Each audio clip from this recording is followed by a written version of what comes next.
नमस्कार, आप देख रहे हैं एमबीए मीडिया नेटवर्क। इस समय हमारे साथ प्रभाग 12 के उम्मीदवार पूर्व उप महापौर हसमुख गहलोत जी हैं। हम उनसे बात करते हैं कि किस तरीके से प्रभाग 12 में उनकी जो तैयारियां हैं, उनके प्रतिद्वंदी जिस तरीके से उनके बारे में बता रहे हैं कि वो इस समय काफ़ी पीछे छूट चुके हैं, लेकिन हम उनसे ही जानते हैं किस तरीके के ग्राउंड पर किस तरीके से लोगों का क्या कहना है।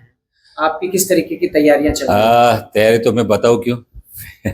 मेरी तैयारी पता चल जाएगी तो जो विरोधी है वो उस पर काम करेंगे।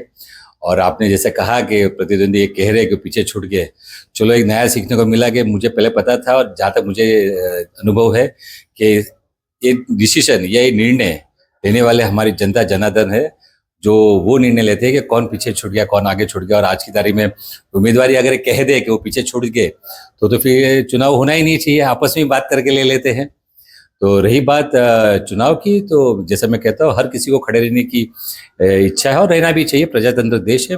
और रही बात हमारी, तो हम जिस पार्टी से जुड़े, हमारा मूल मंत्र है लोगों के बीच पहुंचना, लोगों की सेवा करना।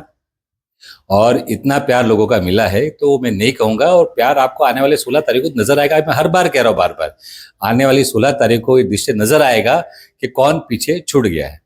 हसमुख भाई, कई ऐसे लोग हैं जो पार्टी छोड़कर दूसरी पार्टियों में ज्वाइन कर रहे हैं और ऐसा आरोप लगा रहे हैं कि मीरा भाईंदर शहर में भारतीय जनता पार्टी जो है, ये पार्टी नहीं प्राइवेट लिमिटेड कंपनी हो गई है और सिर्फ अपने नजदीकियों को टिकट दिया जा रहा है और उनको ही समर्थन दिया जा रहा है। इस पर ये देखो, किसकी क्या सोच है उसके ऊपर मेरे अंकुश नहीं है, मैं उनके ऊपर अंकुश नहीं लगा सकता।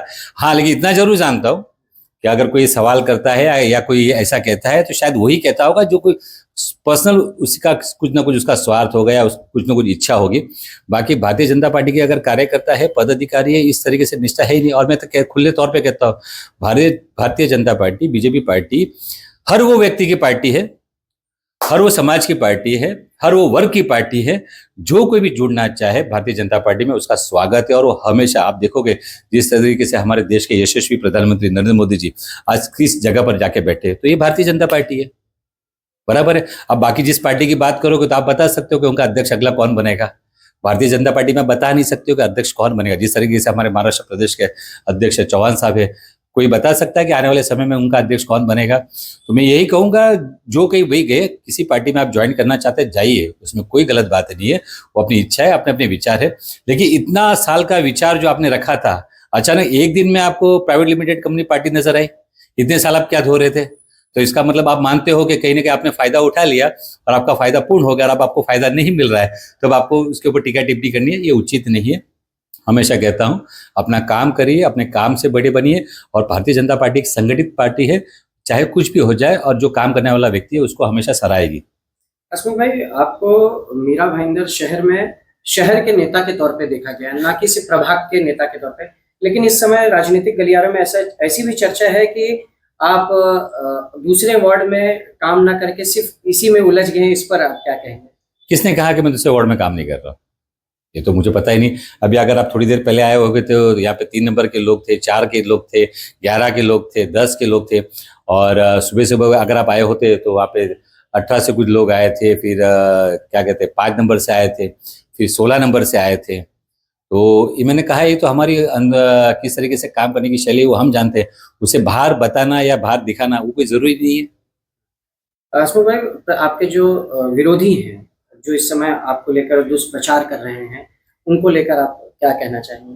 देखो, आज दिन तक आपने देखा होगा कि जब भी मैं वो काम करता हूँ, कार्य करता हूँ, तो मैं अपनी लकीर खींचता हूँ, अपनी बात रखता हूँ, अपने काम करने के तरीके बताता हूँ।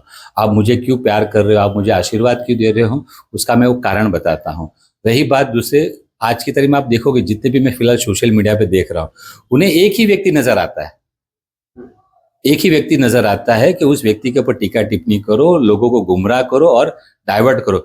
मुझे कहते हुए बहुत दुख हो रहा है कि जो विषय अंग्रेज लोग कर रहे थे वो आज विषय पार्टियां कर रही है, डिवाइड एंड रूल।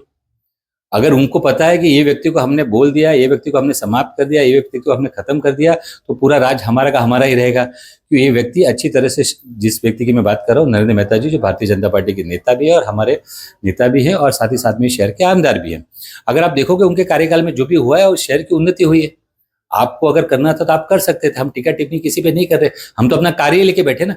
आज इन्हें मुझे बताओ, उन्होंने जो भी टीका टिप्पणी किया, जो भी नए लोग जुड़ते हैं या उनके साथ भी जुड़ते हैं, उनके पास क्या मुद्दा है? कि डंके की चोट पे कह रहा, जो भी जुड़ते क्या मुद्दा है? वो व्यक्ति, आपने उसके अलावा कुछ कहा ही नहीं, किया ही नहीं। क्यों? कीजिए, काम करिए। और लोग जानते हैं, समझते हैं कि कार्य करने वाले को कभी कोई हाथ नहीं छोड़ता। हसमुख भाई, 16 तारीख को क्या लगता है कि भारतीय जनता पार्टी का जो नारा है अब की बार 70 पार, क्या वो पूरा हो पाएगा? देखो, नारा हमारे नेतागण ने दिया हुआ है और 100% जो भी अगर उन्होंने सोच समझ के कहा होगा तो 70 पार अगर होना होगा तो होगा।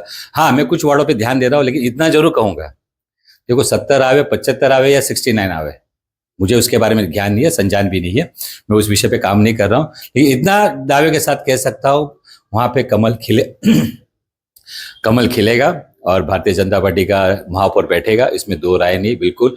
और आने वाले समय में इस शहर की प्रगति और जनता का जो हित वाला विषय होगा पूर्ण होगा, ये वादा करते हैं।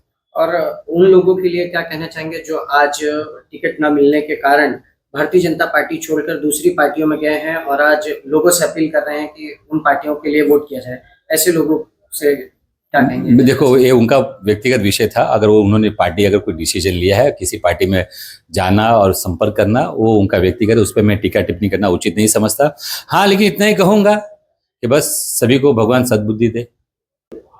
भाई, आज अभी मीरा भाईंदर शहर की राजनीति में एक नया चीज देखने को मिल रहा है कि लोग अब समाज को लेकर भी मैदान में, कि हमारा समाज नाराज है, समाज नाराज है। मैं आपकी बात समझ रहा हूँ, आप किस विषय पे कहना चाहते हैं, चाहे कोई भी विषय या कोई भी समाज से जुड़ा हो। कुछ ऐसे व्यक्तिगण हैं जो ये लोगों में दृष्टि या भ्रम फैला रहे हैं कि भाई हमें पार्टी से नाराजगी नहीं है, हमें मोदी जी से नाराजगी नहीं है, हमें फडणवीस से नाराजगी नहीं है। तो भाई, नाराजगी किस विषय पर है?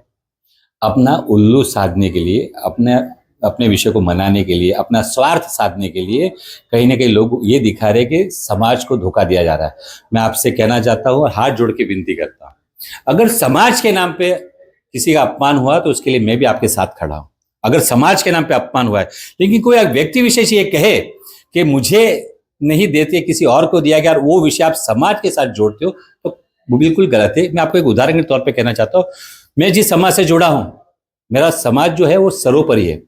मुझसे समाज नहीं है, या किसी व्यक्ति से समाज कभी नहीं होता है, समाज से व्यक्ति होता है। तो मैं आपसे हाथ जोड़ के करना चाहूंगा, जिस तरीके से मुझसे समाज नहीं है, मेरे जिस समाज से मैं जुड़ा हूं, समाज जो है उससे मैं हूं, तो समाज सर्वोपरि है। समाज का सम्मान होना चाहिए, मान होना चाहिए, लेकिन समाज के आड़ में अपना उल्लू सीधा ना करे और लोगों को गुमराह ना करे, ये आपसे हाथ जोड़ के विनती करना चाहूंगा। जो भी करे उनके लिए भी इतना ही कहूंगा कि जो भी स्वार्थ साध रहे हैं उनसे भी यही कहूंगा कि अब भगवान उनको सद्बुद्धि दे। भाई, इस समय कुछ नेता हैं महंगी महंगी गाड़ियों में घूम रहे हैं, प्रचार प्रसार चल रहा है और जमीनी स्तर की बात अलग है, उस पर क्या कहेंगे? देखो, जो नेता है महंगी गाड़ियों में घूम रहे हैं उस विषय पे नहीं कहना चाहूंगा, लेकिन हाँ इतना जरूर कहूंगा, एक छोटा सा उदाहरण दे दूं।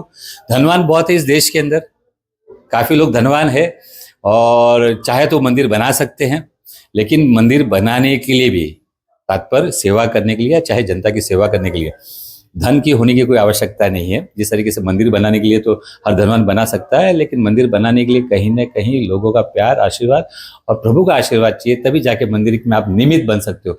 कोई व्यक्ति ये नहीं कह सकता कि मैंने मंदिर बनाया, आप मंदिर के लिए सिर्फ निमित्त होते हो, चाहे वो आप हो, चाहे मैं हूँ, चाहे फिर समाज हो। तो गाड़ियों की परिभाषा आप समझ सकते हो, गाड़ी लेके घूमना एक अलग विषय है और लोगों के बीच में रहना एक अलग विषय है। तो आपने देखा हमसे बात करते हुए हसमुख गहलोत जी ने क्या जानकारी दी और उन्होंने अपने प्रतिद्वंदियों को लेकर क्या कुछ कहा। अब ये तो आने वाला 16 तारीख ही बताएगा कि मीरा भाईंदर शहर में आखिर किसकी सत्ता आएगी और किसका महापौर मीरा भाईंदर महानगर पालिका में बैठेगा। इसी तरह की तमाम खबरों के लिए बने रहें बीए मीडिया नेटवर्क पर। अजय यादव के साथ मैं सचिन दुबे, धन्यवाद।